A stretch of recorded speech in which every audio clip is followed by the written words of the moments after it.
Welcome to History Comes Alive, the podcast that takes you on a deep dive into a new historical topic every episode. Join us as we explore the nuances of historical events you probably didn't learn about in school. Here's your host, Jeff Nichols.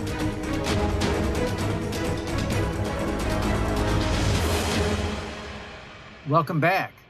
This is a milestone episode.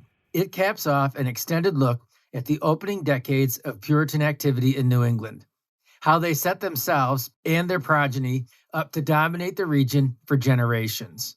There would still be challenges, but their legacy would be secure.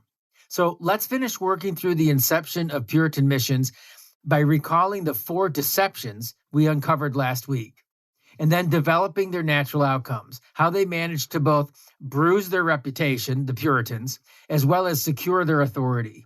Remember, they were late to the missions game and had to make up for lost time and secure funding from England. So they kind of fudged some of the records. What we talked about last time was, first, John Eliot confused the nature of Cocheno's servitude. He allowed the English in England, who would be his benefactors, to believe something that wasn't true about Cocheno's existence, that he may have been a paid servant and not a slave. And secondly, the official date of the first sermon appears to have been intentionally moved back 3 months to give the impression that the Puritans had started their missions work long before any bad report had been argued in Parliament. Third, Daniel Gookin recorded that the first sermon was in Dorchester amongst Cutshamaquin's people in September, and he noted it went horribly. And John Eliot admitted that fact as well in another letter. However, the date, place, and audience of the first sermon was not acknowledged by Thomas Shepard, who quoted John Eliot's letter, placing the date in October at Newton among Wabon's people. And the fourth thing that we looked at was, if you recall, Wabon was presented to those in England as a new sachem. He was given an English title and role with their backing, and voila, you have a native sachem. Someone impressive, someone with authority that you can brag about, that you can sell as a liaison, someone you can sell as an asset for the cause of missions. Now, these deceptions, intentional lies, helped the Puritans to frame a new argument. These deceptions led to more deceptions that were much worse, in my opinion, each paving the way for the next, each becoming interdependent on the others. And each one helped the Puritans to increase their grip on the storyline that would be the missionary efforts of John Eliot, apostle to the Indians. And the money began to pour in. As things appeared to be ramping up, the magistrates decided that more men were needed for Indian instruction. So they decided to appoint 2 men every year to minister to the natives and give gifts to those natives that responded appropriately. They decided to bribe them. So Wabon threatens and punishes, while the ministers teach and reward. And the diplomatic representation and misrepresentation continued in England. And they also got serious about the idea of separate towns for the praying natives. The thing was, they were not willing to actually pay for any of this. The decision was made to solicit all funding from England directly. Even the land to be set aside for the praying Indians was to be paid for through charity from England. And here's another oddity. Not quite deception as we've identified before, but a close relative, maybe a first cousin. I mean, think about what I just laid out, what they had decided. They would not just designate land for native use. They would have to be compensated for it. So the guys who had received native land when the sachems had subjected themselves to the magistrates and given them land, or who had previously purchased land, would now sell that land for a profit for the natives to re-inhabit it. I mean, that's a nice setup. All to be funded by good-hearted folks in England, excited to contribute to the Lord's work among the natives. And you can't make that look ethical. Legal, maybe. Ethical, no. I mean, it's just like everything else. Follow the money, follow the money, follow the money. And the native allegiances were shifting all the time now. And it was about this time a small-time sachem claimed that he wanted to anglicize. The natives, sachems like Cutshamaquin, challenged him, but he said they only challenged him and his desire to anglicize because of the taxes that they would lose. He wanted out from under the control of Cutshamaquin. He applied for land to build a new town and was granted a tract at Concord. Not all of his people followed, but this was the start of a separate Indian town. This new town agreed to observe the English Sabbath and get their hair cut English style, under penalty of fines. There was to be no powwowing. And then there's even the weird, one of the laws that they had to obey, one of the ordinances was that there was to be no picking and eating of lice. And if you did, you were to pay a fine of a penny each. It's kind of gross. Anyways, it does make one wonder, though, just how corrupt and difficult life under a strong sachem could be. I mean, the English were not the only ones playing for keeps here. And these guys were going to forsake their heritage and culture. They were going to adopt a whole new way of life instantaneously, like flipping a switch. That's tough. They weren't even allowed to ease into it. So again, life under Puritan authority would not be easy, and these guys by now would understand this. So how hard was their life before the switch? Or what did they see coming down the pike? I mean, it makes you wonder, doesn't it? So anyways, John Eliot was involved here too, at the Sachem's request. And this new arrangement really got the ball rolling and launched a tremendous PR campaign in New England and in London. The New England Puritans were not naive. This was exactly the situation they needed to sell the idea of English funds being directed at New England missions.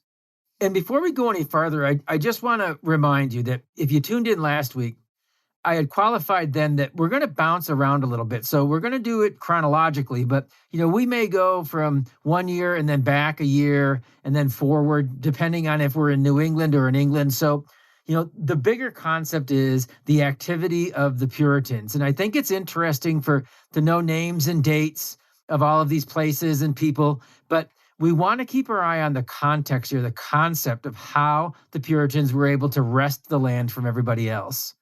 So I just wanted to add that as a side note. Just keep that in mind. If it seems like I'm waffling a little on dates, don't get too worked up with that, because I may go back and forth. At any rate, it was the summer of 1647 at the Synod at Cambridge that Eliot preached a sermon in Algonquin to some natives that he had brought along. Then they had a question and answer session. Everybody was impressed, even the skeptics. That is impressive to think about. I mean, there would have had to have been considerable planning and near perfect execution to pull this off. No doubt a thoughtfully choreographed event. I mean, the Puritans were in the game. So the question is, now that the Puritans are in the game, they've got some PR going for them. What have we learned about the Puritans? What do Puritans do when they're in the game? Let's take a look. The Penacooks were the next tribe to receive John Eliot. Now, they received him against the wishes of their sachem, Pasconaway, who actually tried to avoid him by running into the woods. But he was eventually won over, and the following year, he would invite Eliot to settle near their village. Mankind is fickle. Mankind is superstitious. So just as things were ramping up for the English, they got another break. There was another round of plagues in 1649 and 1650. The natives that were as yet unconverted or uninterested, unaffected by John Eliot's preaching, were hit very hard. And the natives that were converted or actually interested in John Eliot's preaching were not. And that impacted native perceptions. Now, a lot of the natives that claimed conversion really had not changed a lot, but they professed allegiance to the English, and that was a start. So good things were happening for John Eliot at Cambridge and in New England. But there would be another thrust of Puritan activity. Another front opened in the campaign, a political front. Edward Wilson went to London. And make no mistake, this was a PR campaign. He began by spinning the previous controversy with the Gortonites. I mean, they hadn't let that go yet, right? It's been years now. But he spun that previous controversy with the Gortonites into a tale that had the natives begging Massachusetts Bay for help with the Gortonites. It's a total lie. In exchange for submission. Thus, again, Massachusetts Bay was entitled to their land. So the argument went. But here's where deception number 5 comes in. You remember we've had the 4 deceptions. Now here's the 5th. And again, they're all building on one another. In presenting the case this way, Winslow had begun the practice of lumping all the native groups into one. Remember, Eliot was preaching to the Massachusetts tribe. Yet the controversy in Rhode Island involved the Narragansetts. That was the controversy with the Gortonites. But the people of London would not easily know that. And this was not the first or even the grossest of exaggerations on Winslow's part as far as distinctions go. I feel this was very disrespectful toward the specific people groups implicated. It's like their very identities were marginalized. I mean, do you like to be marginalized? How about when the marginalization is meant to enrich somebody else? Adding to this generalization, Winslow said they needed more funding to continue the work that had begun. Massachusetts Bay, he said, couldn't afford the cost. I mean, they were too poor to carry this on themselves, which is kind of odd to me that nobody realized they were making good money on annual tributes from the native tribes, if nowhere else. They were making money, mind you, but just the tributes from the native tribes every year would have paid for all of the missions that they wanted to do. You see why I think this was almost all sham and very little genuine mission work. But at any rate, Wilson was granted Parliament's approval to ask for funds from all the churches in England. I think it's interesting, that statement, all the churches, meaning he could have gone to any one of them, not just the like-minded Puritan churches. But they would not, however, Parliament would not, however, help facilitation to collect. There was a little hesitation and distrust for the whole enterprise. I mean, after all, there were already a few instances we talked about last week of foggy accounting and apparently misappropriation of funds, so to speak. So they told him he could go and ask for funds, but they weren't going to help him to collect those funds or organize. And although they did have some measured and demonstrated success, there still was not enough to really sell the excitement of it all, the opportunity that lay before them. So Winslow continued to group all the natives together. I mean, who knew, right? Let's just build upon one big solid foundation. So here comes deception number 6.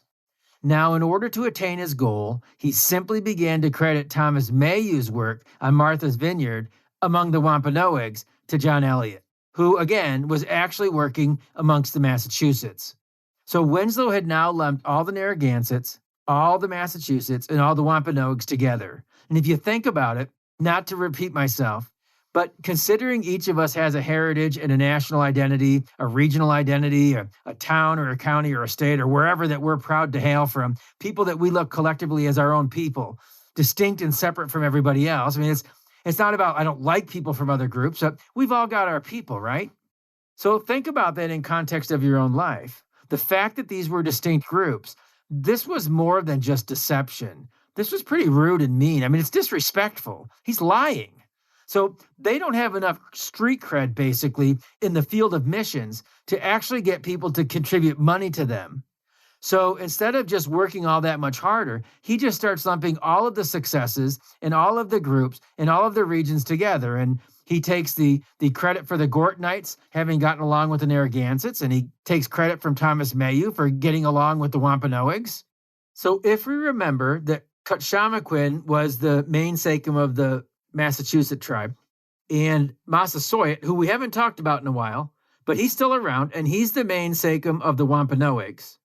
And then you've got the Narragansetts, right? So you've got these groups. I want to read to you exactly how this confusion came about, or exactly how this confusion was perceived and then worked through by quoting Francis Jennings.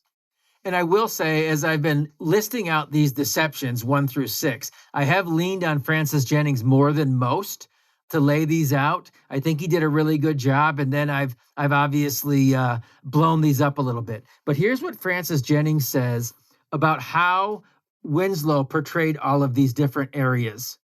He says, quote, editing a book of letters from Eliot, Winslow made Eliot say, or Eliot had himself said prior to the editing, that our Cutshamaquin, the Massachusetts sachem, so adverse to Christianity that he had rejected Eliot's mission, hath some subjects in Martha's Vineyard, and they, hearing of his praying to God, some of them do the like there with other ingenious Indians, and I, Eliot, have entreated Mr. Mayhew, the young scholar, son to old Mr. Mayhew, who preacheth to the English to teach them, and he doth take pains in their language, and teacheth them, not without success, blessed be the Lord, end quote.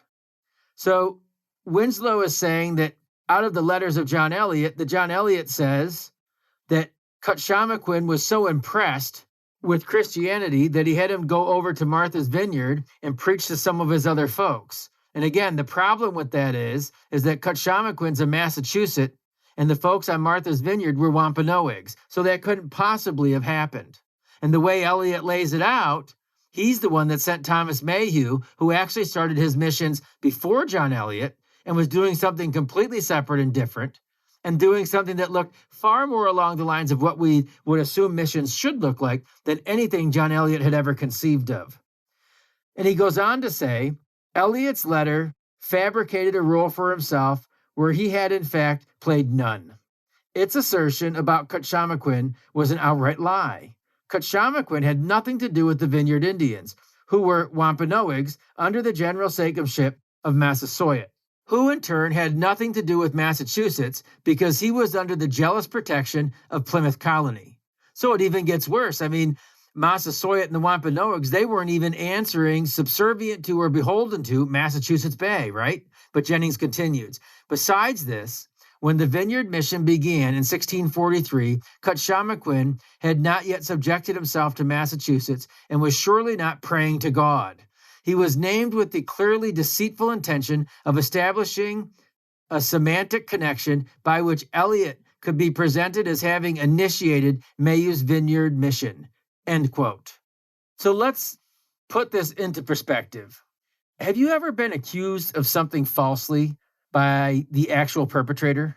How did you feel about that? So you're innocent, and the guy that actually committed the crime blames you. How did you feel about that? See, that's what Winslow did to the Gortonites. Puritan offenses were put on the Gortonites, and the good relations the Gortonites enjoyed with the Narragansetts were credited to the Puritans of Massachusetts Bay. I'll ask you another question. Have you ever built or accomplished something to be proud of, something of merit, and had its legitimacy stolen, claimed by somebody else? You've worked hard to build a business or a reputation, and somebody else enjoys the fruits of that labor. How do you feel about that? Winslow did that to Thomas Mayhew. So here's the final question. In any of these endeavors of our lives, or as we look at this from a bird's eye view perspective here, as we see the work of Winslow in England, does the ends justify the means? I mean, is it by any means necessary to accomplish the goal? How ugly does that look? Anyways, all of this was exposed by a most unlikely source, by a most unlikely event, most providential, you could say. It seems that a Henry Whitfield, who was a Connecticut minister, was unexpectedly blown off course in his ship, and he found himself at Martha's Vineyard. And he stayed there for about 10 days observing the work of Thomas Mayhew. And then he went on to Boston, and then ultimately on to England. And he ended up writing a book, and he mentioned Mayhew's work in the book. Now, he didn't slander Eliot. Instead, he gave Eliot an opportunity to write the record, because he was honest about what he saw in the work of Thomas Mayhew. In his correction, Eliot, in my mind, made more of a mess. He completely ignored the confusion between the Narragansetts and the Massachusetts, and he covered his tracks about taking credit for Mayhew by blaming a grammatical error. I mean, frankly, Winslow caused the problem, right? He's the one that wrote the book. So if you'll indulge me, one more quote. I want to read a couple of paragraphs from, again, Francis Jennings. He really lays this out pretty well.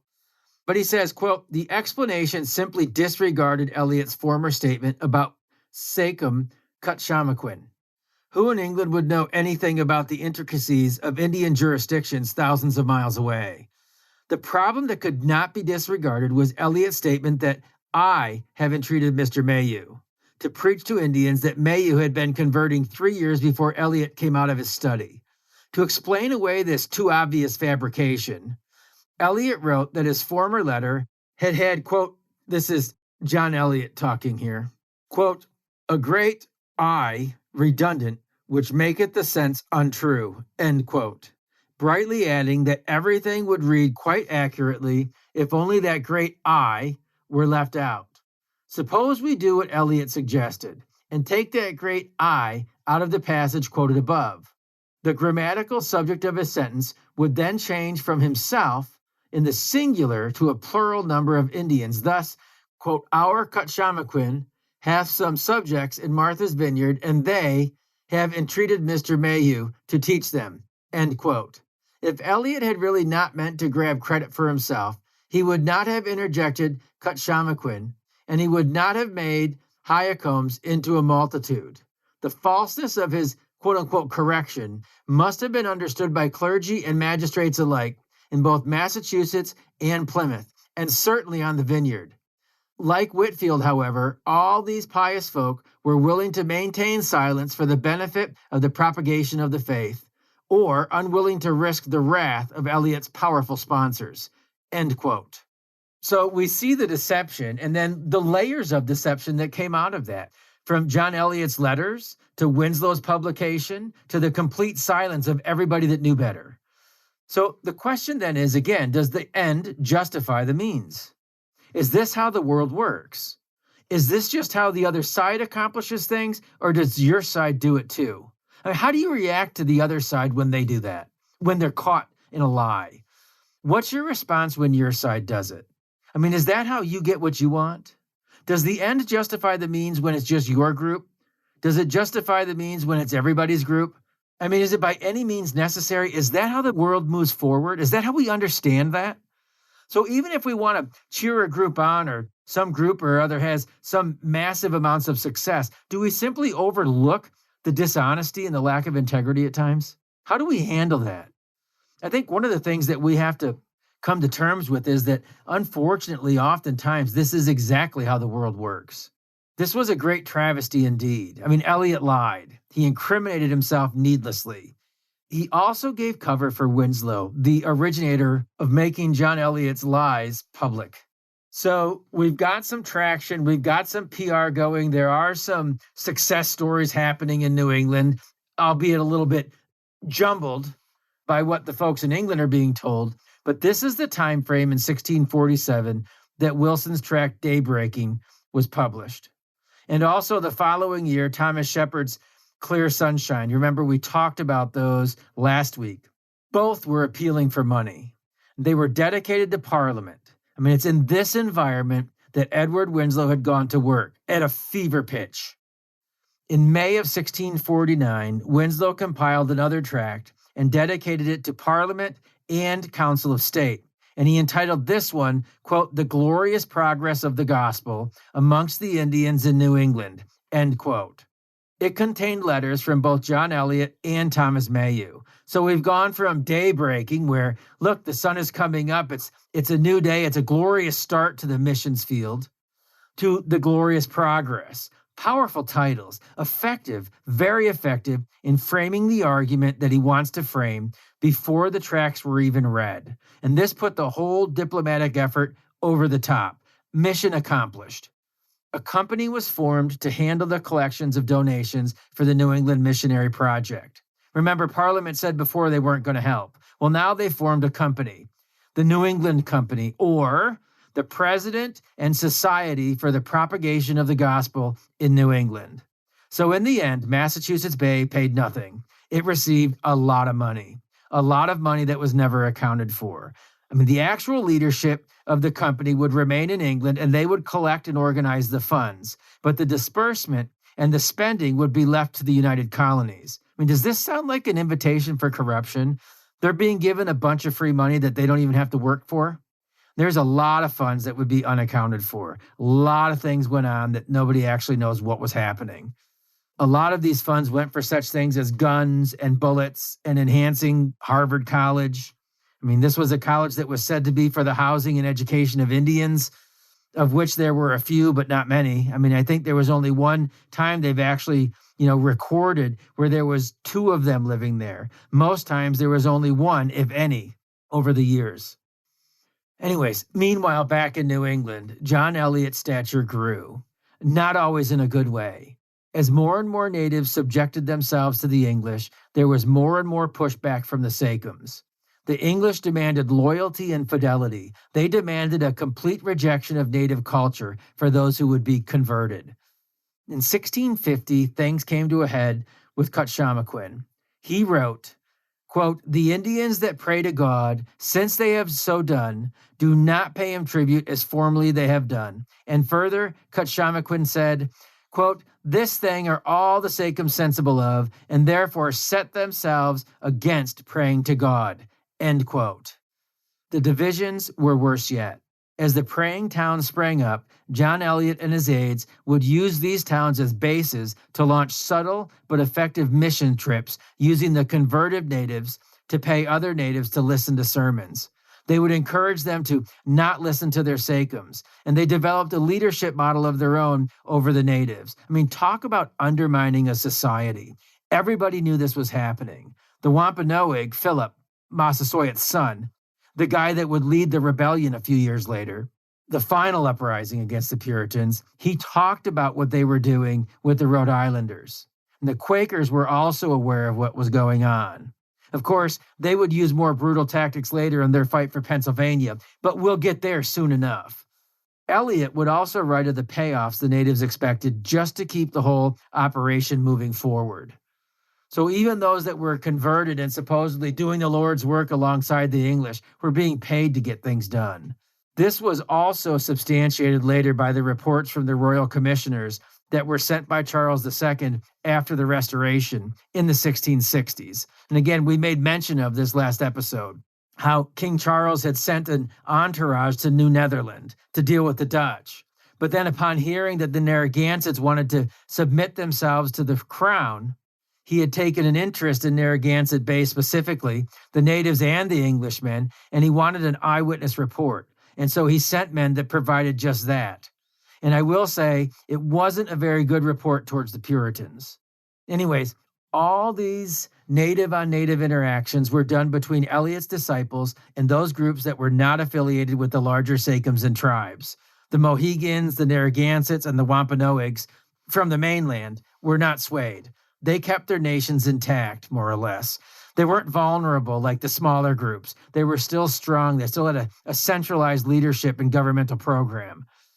But those groups were victims as much as willing participants. Eliot sent his praying Indian missionaries out into the field armed. He said for their protection. Sure, whatever, wink, wink, nod, nod, right? You show up, you try to encourage these smaller, more vulnerable bands of Indians that they really ought to become praying Indians.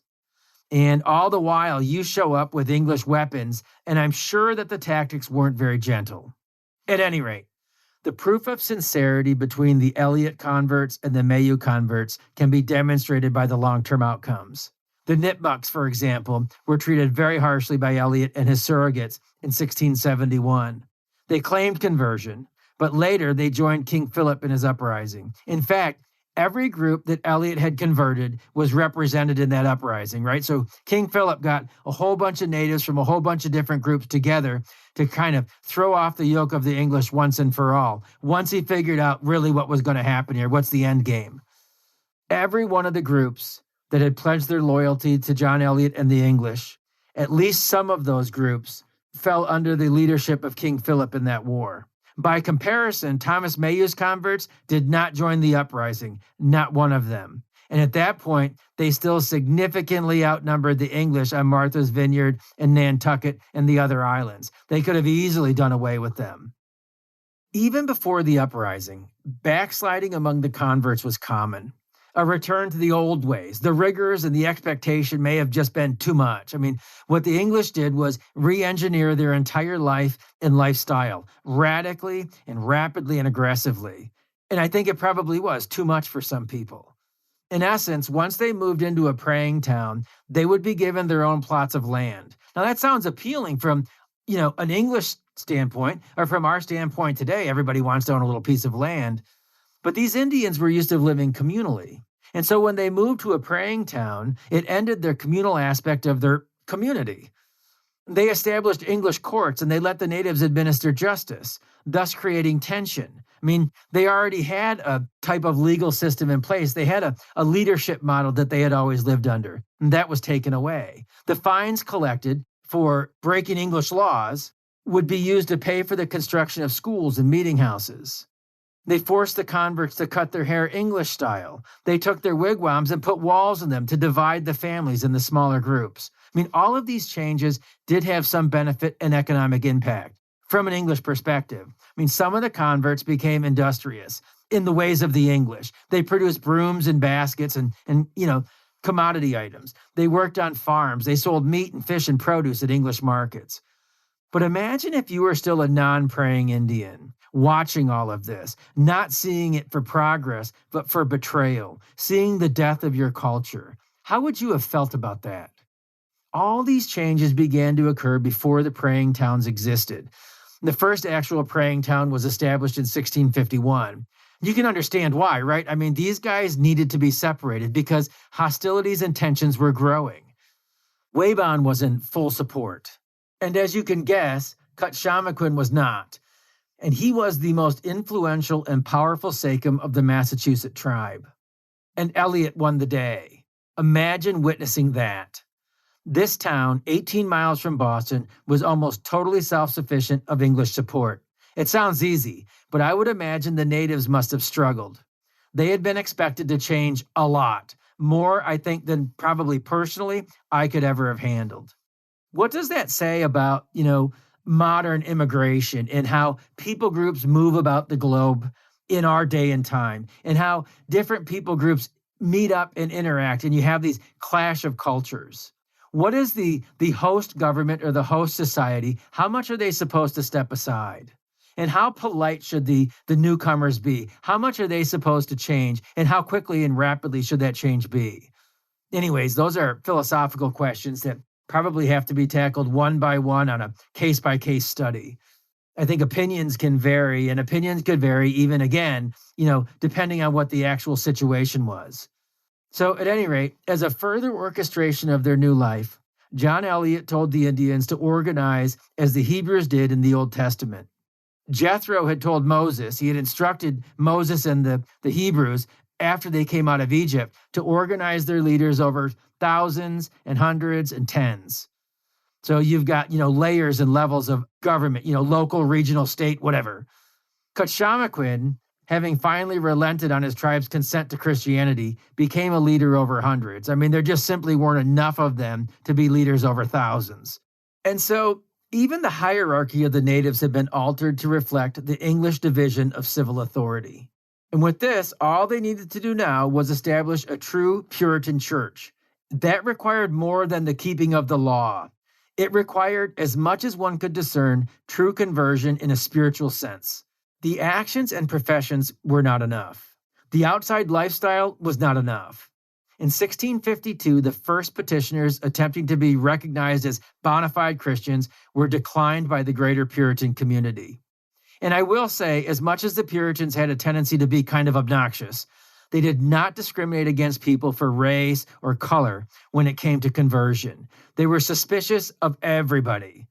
I mean, if you've ever read Nathaniel Hawthorne, and as we work through, Puritan society as it grew and advanced, we'll begin to recognize this anyways, but they were suspicious of absolutely everybody. So I don't think this declination was racially motivated. And as you've probably noticed, I'm not their biggest fan when it comes to missionary work. So I'm trying to give them the benefit of the doubt on this. I think there was a genuine sincerity in their part for the way they saw faith should be played out. I think they were really looking for those elements of truth in what people were saying and claiming their conversion was. And again, we contrasted that last week. Oftentimes missionaries from other groups, especially the Jesuits, they were good at sprinkling, somebody with water and building a building and putting a cross on top and, calling it good. The Puritans, that wasn't enough for them. They wanted proof. Remember, they had, 75-minute sermons and then hours of question and answer sessions, interrogations, really. So imagine the intensity of these meetings when people say we want to be recognized as a full-fledged church. How tough was that? I mean, who among us would want to go through that, right? There was another meeting scheduled for the following year in 1653, but that was canceled because it was at this time that real tension was brewing between the Dutch and the English. This is just after the Navigation Acts were passed, and they were aimed at clipping Dutch colonization and trading. Those Navigation Acts will be a big deal about 100 years later between the colonials on the eastern seaboard of North America and England. But originally, those Navigation Acts were passed as a way to aggressively cut the Dutch off from growing their empire. So it was at this time that the English and the Dutch were starting to gear up for, one of their 4 wars that they fought. I'm not sure if you're aware of that, but long ago, England and the Netherlands fought 4 wars. The 4th and final war was decided about the same time as the American Revolution. So, it very well could have been the Dutch that took over the world and not the English. At any rate, 1653's meeting was canceled because the Puritans were always paranoid about a potential combined Dutch native attack. So as soon as the Netherlands and England started having a problem, the Puritans got real paranoid. And there's another reason also, I think. Eliot had really wanted the natives to be accepted and recognized. So in that spirit, he genuinely desired that they be admitted in as a full-fledged, recognized Puritan congregation. And it's in that spirit that he wrote a treatise in 1652, and he titled it, quote, Years of Repentance, or a Further Narrative of the Progress of the Gospel Amongst the Indians in New England, end quote. Yes, again, they pretty much tell you what they're going to write in the title. But at any rate, that's what he wanted to underscore, was that there had been years of repentance and that there was progress that he could see, amongst the Indians towards the gospel. His goal in writing that tract was to attract a wider audience and maybe greater acceptance of the natives' claims of conversion, basically a larger sample from the larger Puritan society. So eventually there was another meeting planned, and it was a disaster, a verifiable, laughable, like you can't make this stuff up, disaster. It was held in Roxbury, where John Eliot was minister. So imagine, again, all of the emotion, all of the preparation, all of the anxiety that went into these meetings, right? It's been a couple of years. The first one didn't go the way they had planned. Nothing bad happened. It just, it didn't go the way they had planned. And then it's canceled. A lot of work has gone into ginning everybody up and getting them excited about this. And then one of the prime examples that John Eliot wanted to use, the native schoolmaster, was ill at the time of the meeting. He must have been ill to miss the meeting, right? But then 3 of the candidates got drunk, and they managed to get the Sachems' 11-year-old son drunk as well. And one of those candidates that got drunk and got the 11-year-old Sachem's son drunk was Eliot's interpreter at the time. His name was Job Nessatan. So instead of a great triumph, the adults got sentenced to the stocks and 20 lashes. And the 11-year-old, he was sentenced to the stocks and a public whipping by his father. So, needless to say, the petition was again denied. But 7 years later, in 1660, it happened. After 15 years of Eliot's preaching and working, the first officially recognized, full-fledged praying town came into existence. Now, I know I've painted a pretty ugly picture of this process. I think it was ugly. But some of the tactics are common to all people who are in national or societal leadership, whether we like to admit it or not. So I'm not just trying to lambaste the Puritans to lambaste the Puritans. We're going to see as we move along in our narrative that they accomplished some significant things. They gave to the general world, the world that we live in today, even hundreds of years later, some significant steps forward in the organization of society and personal liberties and freedoms to those folks that live within a society. They really did help to move us from being, subjects to citizens. But these guys also lived in a tough world. We all do. Remember, the praying Indians, especially the initial ones, voluntarily aligned themselves with the English. As ugly as that prospect may have been, something about it appealed to them in comparison to what they had. And that gives no license or validation to the abuses, but it does help to kind of judge in context of the times that they lived in, and not just from the context of our own day, from our own emotional experience. Frankly, people are people. And so often, truly, it is the strongest guy in the room who gets to decide what's right and what's wrong. It's the strongest guy in the room that gets to decide what's truth and what's error. That's why pure democracy is cruel. And we should be thankful for our constitutional republic, where even the strongest in the room is still subject to the law, when the system is functioning properly, that is. So, like so many of the conflicts between the English and the natives, the mission work was not as simple as English against native. As we've seen, there were English on English rivalries here. There were native on native rivalries. There were native on English. Each specific segment of both races moved and operated with their own political agendas. There were loyalties and betrayals on both sides. Some of the natives enthusiastically helped the English in times of trouble. The English could be powerful allies. But all in all, the numbers of true converts were, in reality, probably pretty small. Hugh Peter was a renowned Puritan on both sides of the Atlantic. He was a Puritan with real credentials. He was a relative of John Winthrop. He was the man who replaced Roger Williams when he fled to Rhode Island. He was a man intimately involved in the affairs of Saybrook, a man whose fingerprints are all over Puritan New England, a man who would one day be a martyr at the restoration of the crown. Well, this guy, with those credentials, Hugh Peter, summed up the missionary efforts this way, quote, "The mission work was a plain cheat, and that there was no such thing as gospel conversion amongst the Indians," end quote. That statement alone lends credence to the small licenses I may have taken with this storyline. The attention to detail and drawing of logical conclusions has been consistent. When one people replaces another, it's a messy business. So to repeat, Hugh Peters said, quote, "The mission work was a plain cheat, and that there was no such thing as gospel conversion amongst the Indians," end quote. The numerical evidence bears this out as well.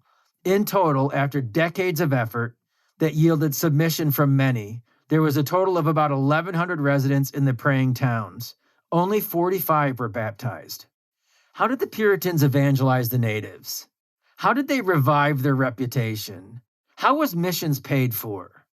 Deception, confusing the status of the people in their charge, blurring the lines between people groups, claiming the genuine successes of others as their own, accepting financial contributions that did not always find their way to the task at hand.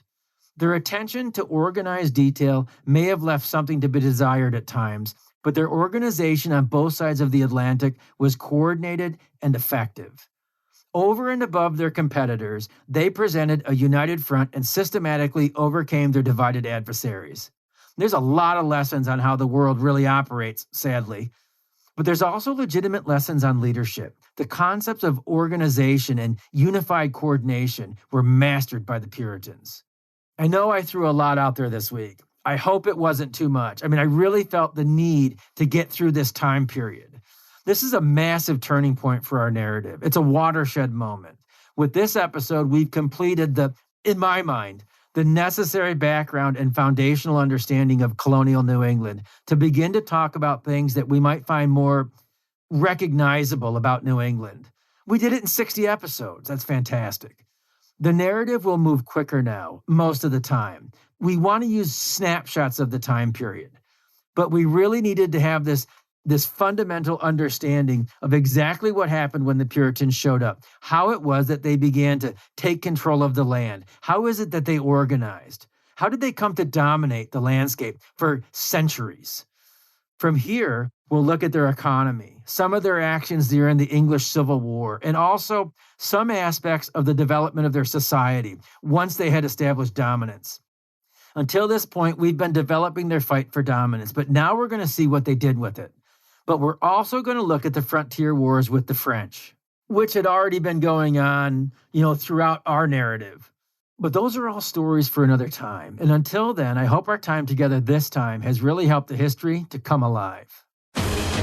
Thanks for listening to History Comes Alive. We hope today's episode has given you valuable new information and inspired you to dive even deeper. Don't forget to check out Jeff's website, historywithjeff.com, and engage with Jeff across all your favorite social media platforms at History with Jeff. Join us next time as more history comes alive.